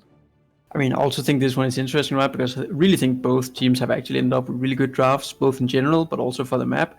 But the pressure is on Malt Level Rising to perform here. Like, you need to find these engages with your Maiev and actually get something out of them, or you might end up having a hard time getting the turn-ins and getting the map going.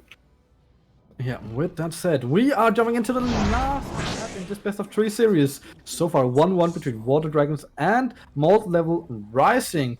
On the left, once again in blue, we do have Water Dragons with Hertua playing Johanna, Donima Lamina playing the Sylvanas, Jufta this time on the Imperius, Nebet playing Malfurion, and Iferl playing Li Ming.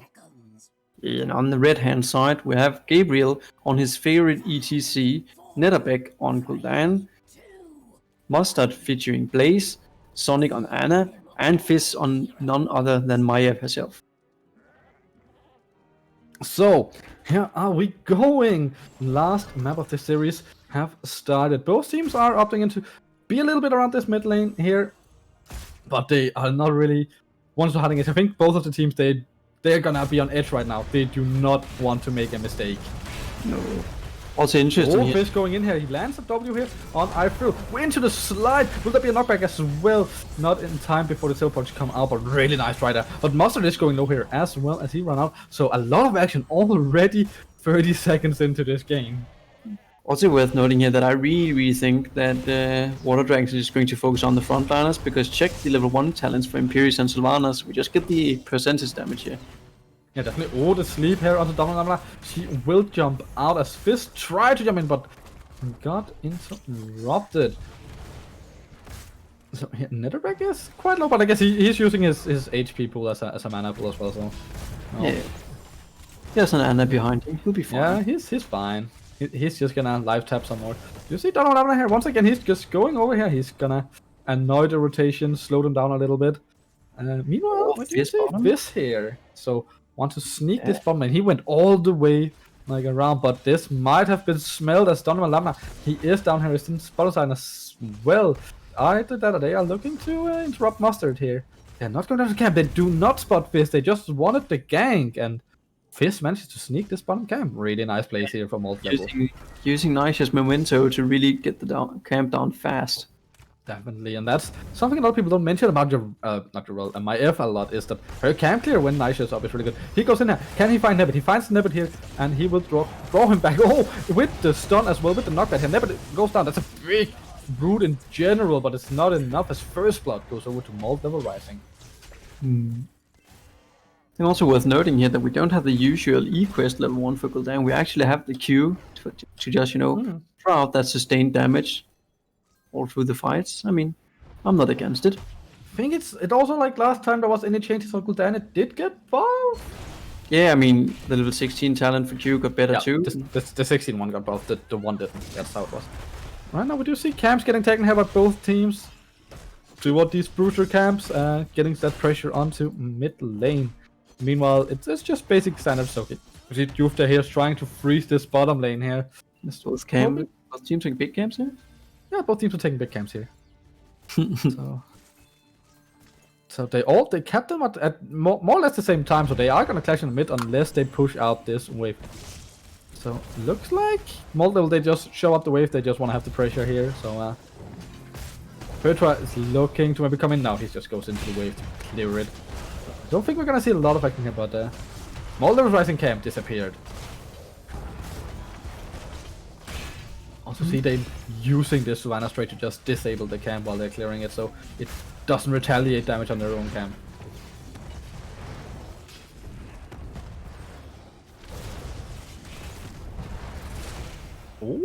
Oh, Fizz got his coins in here, really nice. Just using these small moments to get coins in on this map can really make a big difference. Looking 40 to 35 coins right now. I don't think anyone has had over 15 coins so far at any point. Oh, the sleep here on Sultan Savannah. She will get hooked back, get the anti-heal there, and she will get killed. 2 kills now. And level 7 advantage here, going over to Moldlevel Rising. Oh, the double sleep from Sonic. This is scoping. And here comes the Umbral Brine for sure. No, was on cooldown, I guess, but they still get Eye Feral. Another kill. So is this the snowball that Moldlevel Rising is looking for? And they're just getting pinged here. So, oh, yes, another sleep? And now what is this? Oh, Fizz is just going down and trying to deal a little bit of damage. I guess he's just disturbing them to let his team turn in, right?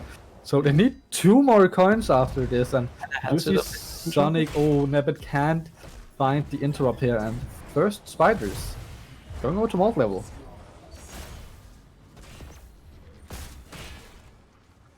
So had what should they do with these Spiders? Should they catch Dominant Lamina up in the top lane again? I mean, I'm not going to say that they shouldn't catch him if they can. But we do see blue team here is coming up, but Dominant Lamina will be dead before it's here, but this could break out to a fight. Oh, Netherbeck going low, he's surely dead here, yeah. The reset come in for Ming, but will be enough 1-for-1 so far. Sonic just waited in the back there for so long, so because they didn't see him because of the range, I guess. So that was actually a smart place just to wait for Sonic. Oh, Fish going in. Oh, here is the root. The anti-heal coming in as well. Ming teleporting out. Oh, sleep just not connecting. I think I thought maybe a healing dart I saw, not a sleep. Might have been. Oh, Gabriel landing the stun there through the gate. Really nice. Oh, here once again, Eiffel will get pulled. Teleports can't get over the wall. Can he get out? Looks like. Yeah, so, yeah. He sleeps from Sonic. He is definitely yeah, showing why Anna is a top level healer. Not just because not just because Sonic is good on her, but because sleeps are annoying as hell, and Sonic is apparently really good for the sleeps. Definitely. So we do see still Jufta, he's just chilling in this bot lane this entire time basically. We haven't really seen much of Mustard either, but now we are seeing the teams are looking to try and get some turn in, especially Water Dragons want their first turn in as well. Just look at Mustard here, he got so much interrupt. And look at the Sylvanas though, smurfing the bottom lane right before 10. I like it. Yeah, 10 has been secured now by both teams in a second, so I don't think I'm not surprised by anything over on Moldlevel, fairly standard, and I don't think there's gonna come any surprises on the side of Water Dragons either. No, fairly standard all the way through here. So no big surprises. Oh, Jufta here going for the stun, landed onto this. The stun commits from Gable, they are fighting Nebet. Nebet will surely be dead here. That, actually the Twilight Dream coming out as well. So, nice pickup here. Gabriel smurfing that stun and Fizz with the follow-up. Yeah, really well played by Red Team. So they're definitely finding a lot of picks out. 5-1 in kills. Pertra here going in for just pressing the channel, but not. Oh, Sonic once again with the stun. And here we go. With Dominant Lamina here, just uses the jump to get out. And yeah, I think that's the problem with the cage here, right? Is that there's so many, like, Sylvanas can jump out of it for free, Ming can jump out of it for free, so can't Johanna really can walk focus. out of it for free. Yeah, exactly. He can break all the walls for free if you want to, right? So Jufta here, I think he went. I'm not sure if he went for the stun there, but Blue Web Weavers are summoned Water Dragons now with their Web Weavers. See what they can do. Maybe they can get a little bit more damage. Oh, Fizz going in here. Can he find anyone? No, he opts not to go in. Maybe have been a little bit dangerous since we do have Netherbreak in the top lane clearing out. But here we do see the Sylvanas trade value as they are pushing on this gate, disabling the towers. Fizz trying and engage there. So it doesn't look like the Weavers will get that much more value. Got a gate in the mid, and that's about. I guess, yeah, a gate in the mid lane. That's about it. So around the same as Malta Rising got from theirs. XP super even, structure super even. They are looking to push in bot lane here because they still have to use some time mid lane. So oh, we do see them going mid for Gabriel. Oh, Gabriel here with the slide gets done. Gets ruled. Get feared. Will he be able to get out? He survived with no HP, and that's the kill on Sylvanas. That's 2 kills as well here. That's a kill onto the Gul'dan. A reset for Ming. Can he find one more? Yes, he can. That's Fizz dead as well for sure. Oh no, 100 HP on Fizz. He survived so far at 2 for 2. Oh, Gul'dan getting sniped there made so that Gabriel also got killed by the resets. Yeah, there's some fight. That's definitely a fight there. That looked like going so well. It looked like Gabriel was getting blown up in the beginning, and then he just turned it around. He survived, and then another turnaround, giving 2 kills over to Water Dragons. Such intense fights. These two teams are really showing why both of them, will have deserved no matter who gets through to the grand finals. Yeah, I think both of them could do really, really well there. Might even win it all, you know. Definitely. So we do see now Malta Rising are getting in some Web Weavers here, as Mustard is getting out from a gank in bottom lane. So they are looking at Hertua here, who already used this Unstoppable, but he will get behind his non-existent gate relatively fast. Looks like Malta Rising, they maybe want to focus on this top lane. The top lane is a lane most people would like to push in, since it's the boss lane. It is a lane where you can get an end. We just see Dominant Laminaire here. He's using it, but Fizz predicting it here that he will jump back. So that's the old use, but that's the fear as well. Dominant Laminaire is down, so Fizz just predicting where he would throw that second Windrunner and jumps in with his own E here. So Yeah. really nice play by him. Yeah, it really is.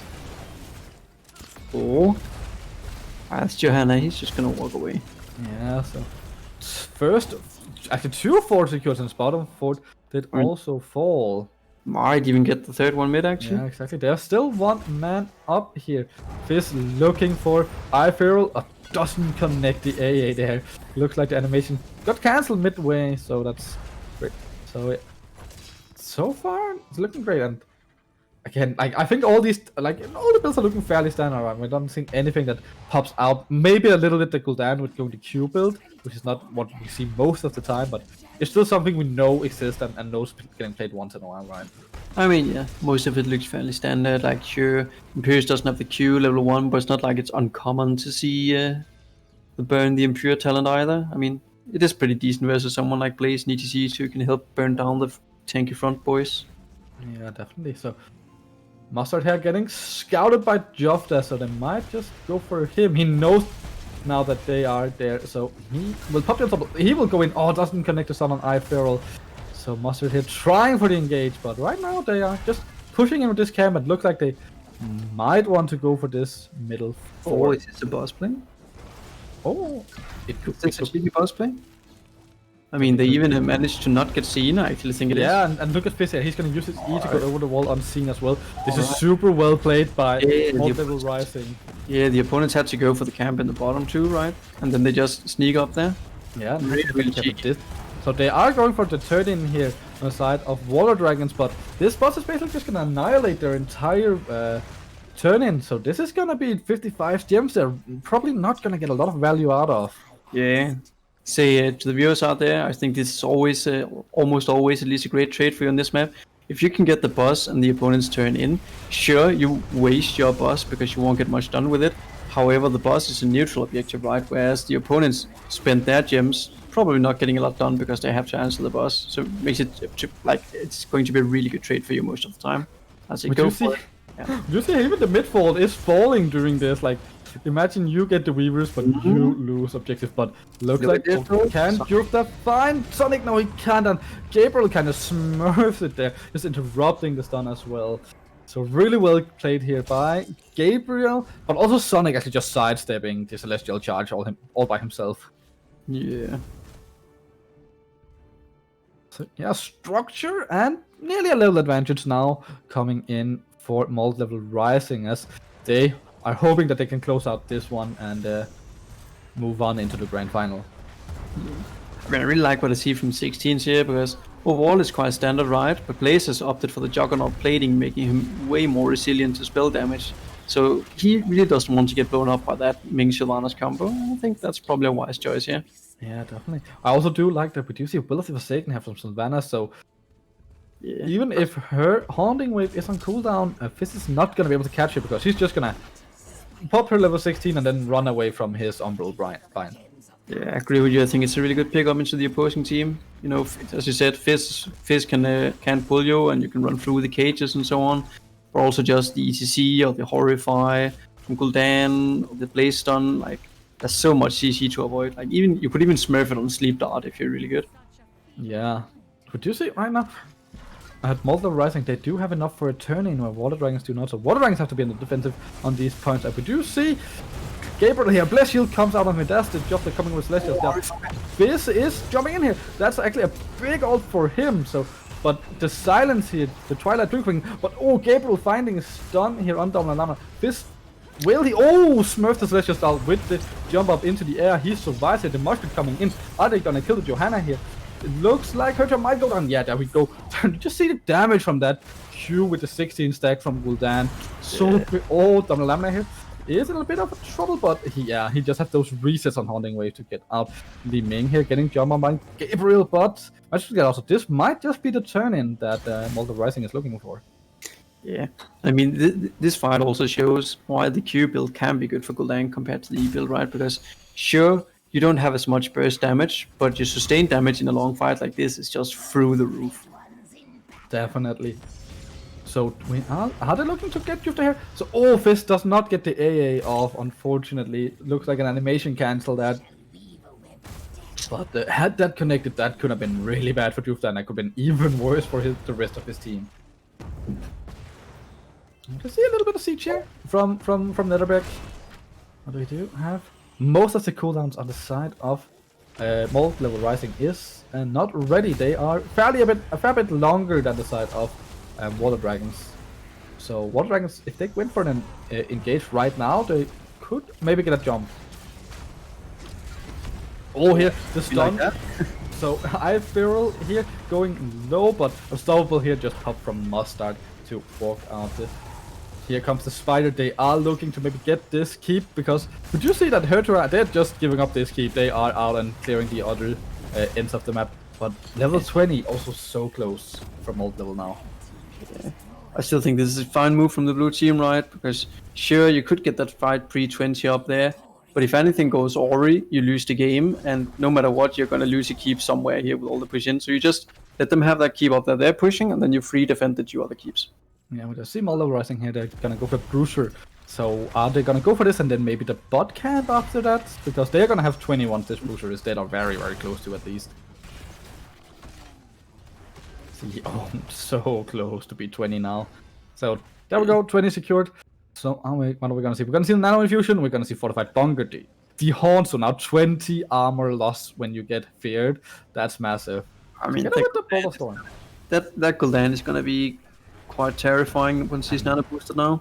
Yeah, exactly, and we also do see the Pulse of Storm, so Gabriel actually now have even longer engagement time. We do see all the ults from both of the teams are up now. Actually, Saturnian, I would like to take that one back. Maybe the Gul'dan isn't terrifying. Maybe he's going to be horrifying. Please no. So, yeah, all Fizz here trying to look for the engage. The Unstoppable is popped by Johanna already, and Fizz did not use his W. He did not get the AA off, so it's still ready if he finds another engage with his Spirit of Vengeance. So Multiple Rising, can they force a boss fight? They do have the 20. There's still a whole level left. Bottom two. Yeah, they have camp bottom too, so They are pretty far away from a turn-in. I think they just don't want to go on the boss because they don't want the Yeah. through. Looks like they just want to bait it. Exactly, that's the thing, right? They just have to hover in this area and make sure that water dragons don't get a turn in. Just force them to come up here and say, hey, we're obviously on the boss. Come at us, boys. Hertra is here. They know they're not on the boss now. But here goes Gabriel out. And no. But yeah, this bot lane camp is gonna get some value. Yeah, pretty rough for They also got a catapult here together with it now, so that's gonna be really bad. But we do see that there is enough for a turn in here on the side of Water Dragons. So they are gonna get it. Oh, Hertra here going in. They're gonna try and go for this fight here. I mean, they actually get to keep bottom on this, don't they? Depends Or how fast depends how fast the whip will respond. No, I don't think they get it. I actually think this is on Sylvanas, but yeah, no. So close though. Unlucky. Yeah. Oh. But to be Mol- fair, for the side of Moldova Rising, they do get a really free clear here. They do have the 20 advantage still. So they get the bottom mid, at least the mid here cleared for free. I mean, like they got like 16,000 damage on that keep. It's quite a lot.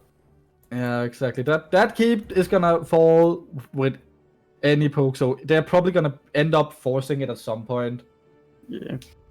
But I actually think this is just really good for them because, as you said, they get very, very easy clears. So now Water Dragons are likely going to feel pressure that they have to do something here. Like they have one web weaver left. They can't keep getting turn-ins to turn into nothing due to bosses or due to map state.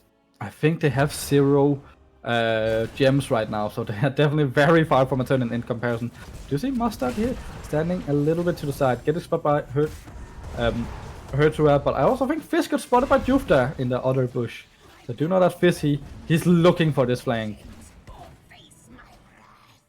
Fizz just checking the bush here with his Q to make sure that he's not the one getting flanked behind his own forward.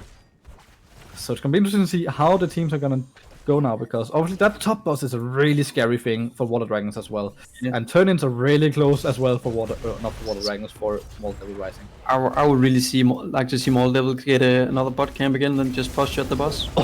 Oh, the Haunt here going in there, running in to the fort here because of it. The ult here from Fizz as well, but no kills so far. The nano boost is out. Just look at the damage when he hits, and oh my god! There's 2 E's on the Ming is half hit points. Lovely. Every Ming player out there like that. Oh, I died a little inside right there. That hurt to watch as a main player just getting annihilated. What we do see, so we did see a lot of ults committed to that. So there's 2 ults left on each team. Look at top wave here though, like huge wave and 3 catapults. Yeah, we do see what Bruiser our Camp here is gonna get picked up by a Mold level. As they have enough coins now for a turn in, they're gonna get some pressure from this camp. Are they gonna look for? But they're going for bot camp surely here. Yeah, look at Blaze. Or if they get the turn in on top, that could be really, really rough for Water Dragons. Yeah, they are trying to turn in right now. Can they interrupt this? No, he didn't have enough coins though. Oh, that was Blaze Shield there. Yeah, Bless Shield dodge, that's big. So if they get this camp and they find them fight right now, Moldova Rising are looking really strong. So how are they gonna respond to this? They do need Mustard to turn in. He has enough coins as the only person to turn in right now. Can they Question find is, him? can they actually, abuse the fact that they still have some camps out? Maybe there is a camp bot. So do you see Mustard here? He will get interrupted by Donald Lemon. So Water Dragons, they are just saying, we're gonna let that camp push bot lane. We're gonna just make sure you don't get to turn it because that's more dangerous. Oh, Netherbreak here takes some damage here, but he has a tap available and an Anna, so. Do you see Mustard though? He has been sneaked down here, and Gabriel with the interrupt for Hertra to go down there. It kind of smurfs it, and that's the Weaver secured, and there's still like mostly 1.5 camp left bot, and the mid camp is dead here, so Vanas is gonna remove it together with Ming. But, Or actually, Mars Shield is available here. It goes on to Fizz. But they are not really finding much here. The big silence coming. Will this be Gabriel come back? Oh no, he blinks. Oh, he still dies. Nebet though is really low. He will die as well. 1 for 1 so far. Oh, double 11 getting destroyed by Netherbreak. Meanwhile, he is going for Ifril as well. Fizz though going low as well. But so far it's a 2 for 1 trade. It's just not good for Water Dragons. No, we do see. I think Fizz just disconnected. An obvious time for him to run out of probes. As we do have a pause coming in, unfortunately for Fizz. Oh, so yeah. So it usually takes a couple of minutes until he comes back. So we will obviously wait for him. But that engage there, I really like the idea. But I think the problem was they got onto ETC, who has this blink to get out. They got onto Fizz, who got a blink, and he also got this like his trade to jump up into the air and just be untargetable. So they couldn't really lock any of them down, right? Yeah, you know.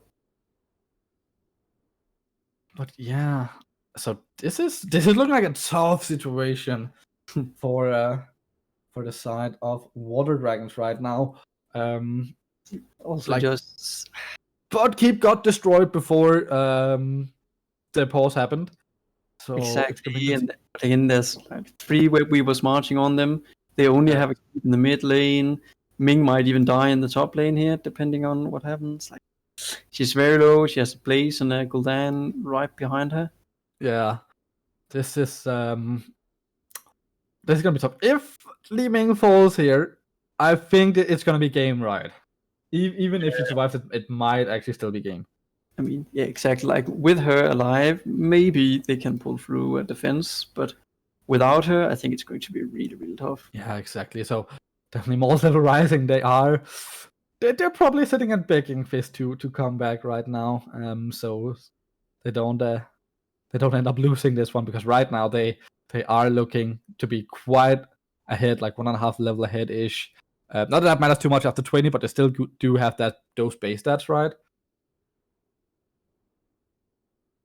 So it's gonna be interesting to see how this is gonna play out. So I really hope that Fizz does come back, right, and we have a proper ending to this, and it's not gonna be we have to play it out with a bot or a forfeit.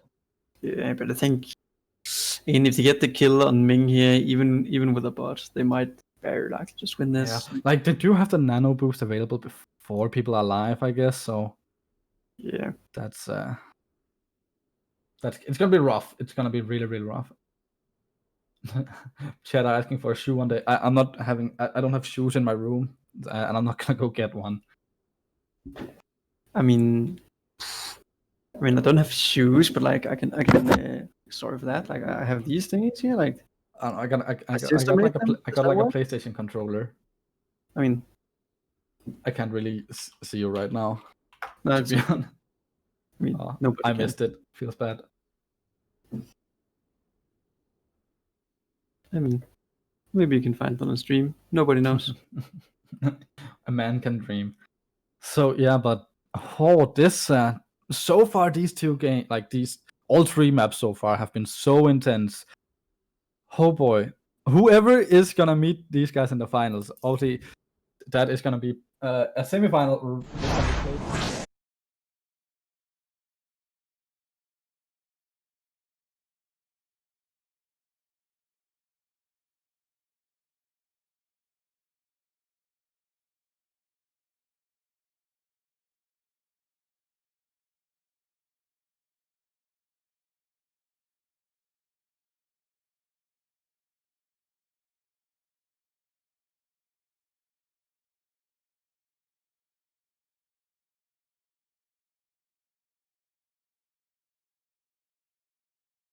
We are back again. So at least this time we didn't disconnect.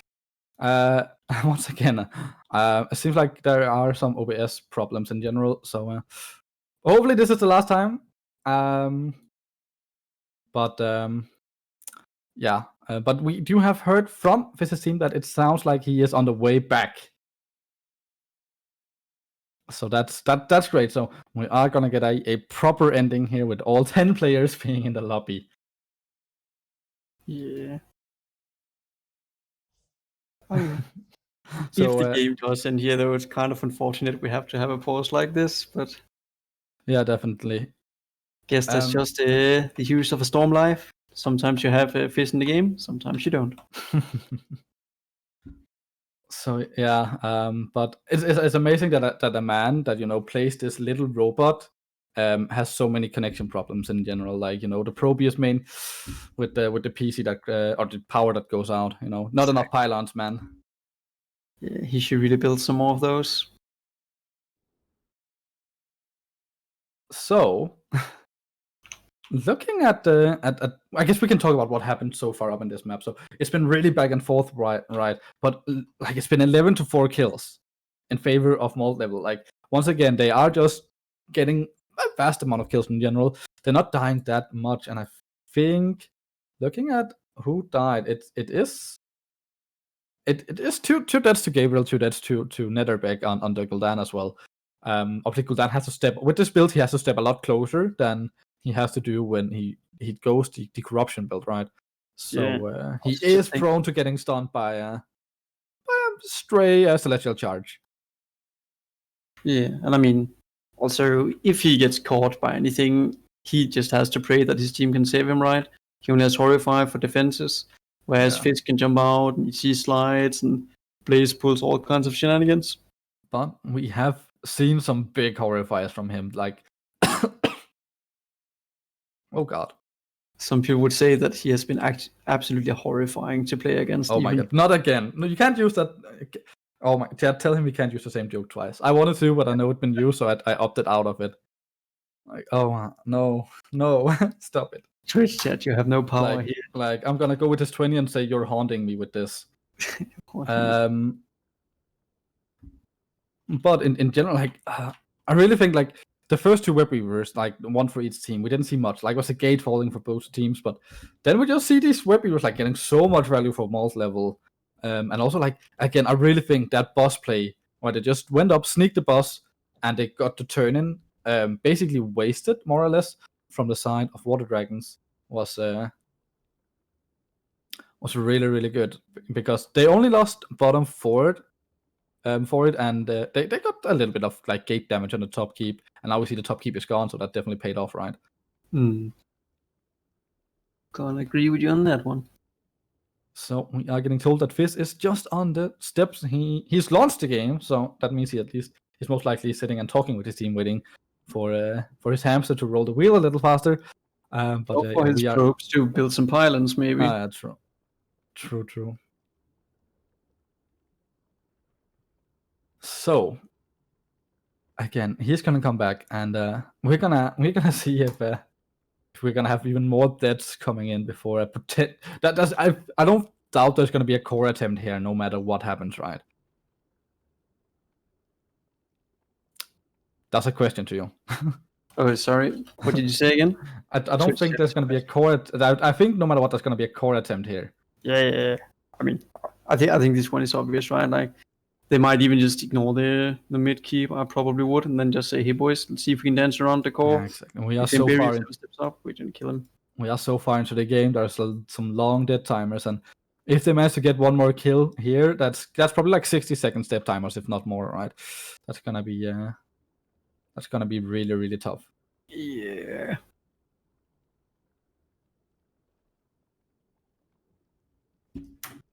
But we are told that he's at least trying to reconnect to the game now, so he should be here any second now. But it was really unfortunate timing to have a disconnect on. Like, it was really like a hype moment, but we have to.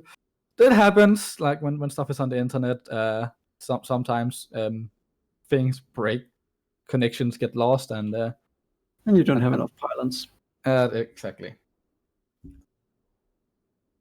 But this has been a really, really great series. Like, all the series we have had today have been so great. Especially, like, this one has been so incredibly close. Yeah. And we see some really, really incredible plays. Like, I really feel so far, Sonic have really popped off, though. Like, some of these sleeps in this game and some of the cleanses in the previous ones.